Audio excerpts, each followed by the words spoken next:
Hello, here I am again with another cool story. It's called The Classic Tale of Peter Rabbit. It's written by Beatrix Potter.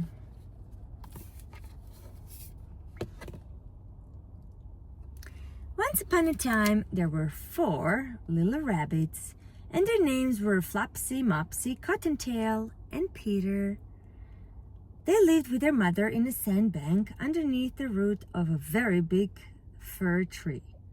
"Now, my dears," said old Mrs. Rabbit one morning, "you may go into the fields or down the lane, but don't go into Mr. McGregor's garden.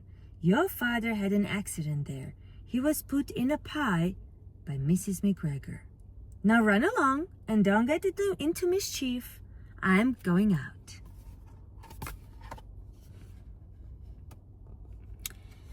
Then old Mrs. Rabbit took a basket and her umbrella and went through the wood to the baker's. She bought a loaf of brown bread and 5 currant buns. Flopsy, Mopsy, and Cottontail, who were good little bunnies, went down the lane to gather blackberries.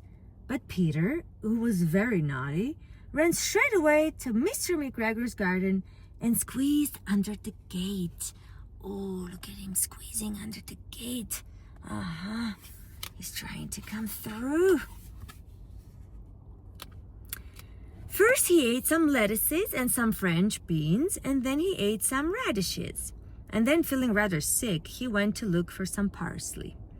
But round the end of a cucumber frame, whom should he meet but Mr. McGregor? Mr. McGregor was on his hands and knees, planting out young cabbages, but he jumped up and ran after Peter, waving a rake and calling out, "Stop, thief! Stop!" Peter was most dreadfully frightened. He rushed all over the garden, for he had forgotten the way back to the gate.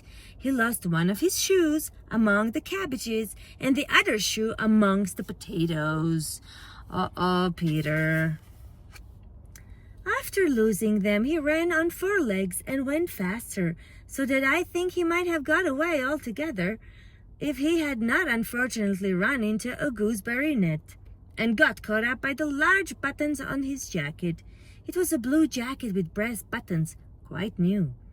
Peter gave himself up for lost and shed big tears, but his sobs were overheard by some friendly sparrows, who flew to him in great excitement and implored him to exert himself. Mr. McGregor came up with a sieve, which he intended to pop upon the top of Peter, but Peter wriggled out just in time, leaving his jacket behind him, and rushed into the tool shed and jumped into a can. It would have been a beautiful thing to hide in if it had not had so much water in it. Poor Peter. Mr. McGregor was quite sure that Peter was somewhere in the tool shed, perhaps hidden underneath a flower pot. He began to run them over carefully, looking under each. Presently, Peter sneezed.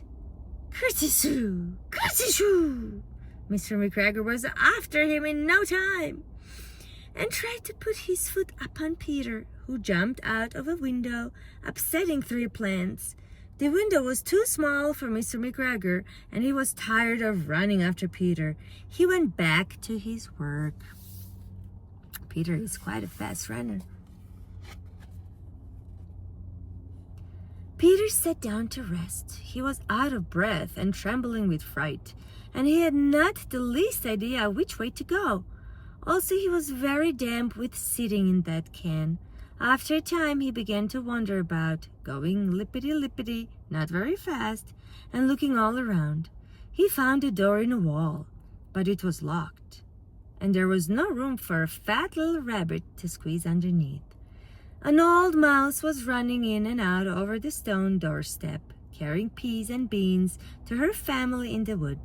Peter asked her the way to the gate, but she had such a large pea in her mouth that she could not answer. She only shook her head at him. Peter began to cry. Then he tried to find his way straight across the garden, but he became more and more puzzled.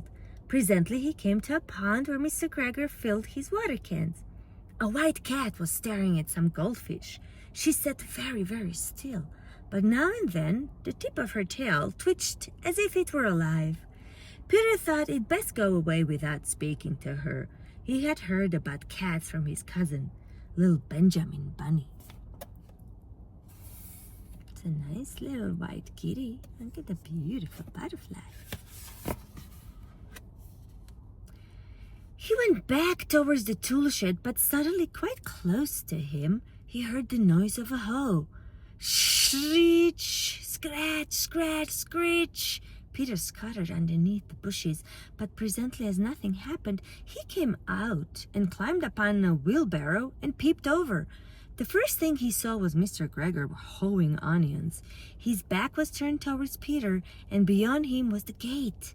Peter got down very quietly off the wheelbarrow and started running as fast as he could go, along a straight walk behind some blackcurrant bushes. Mr. McGregor caught sight of him at the corner, but Peter did not care. He slipped underneath the gate and was safe, at least in the wood outside the garden. Mr. McGregor hung up the little jacket and the shoes for a scarecrow to frighten the blackbirds. Peter never stopped running or looked behind him till he got home to the big fir tree. He was so tired that he flopped down upon the nice soft sand on the floor of the rabbit hole and shut his eyes. His mother was busy cooking. She wondered what he had done with his clothes. It was the second little jacket and pair of shoes that Peter had lost in a fortnight. I am sorry to say that Peter was not very well during the evening. His mother put him to bed and made some chamomile tea, and she gave a dose of it to Peter. 1 tablespoonful to be taken at bedtime. But Flopsy, Mopsy, and Cottontail had bread and milk and blackberries for supper. That's a cute little bunny, a little mischievous Peter. It's good to be mischievous in a way. Sometimes we all have that in us. It can be fun, but we have to be careful not to cross the boundaries. Take care, everybody.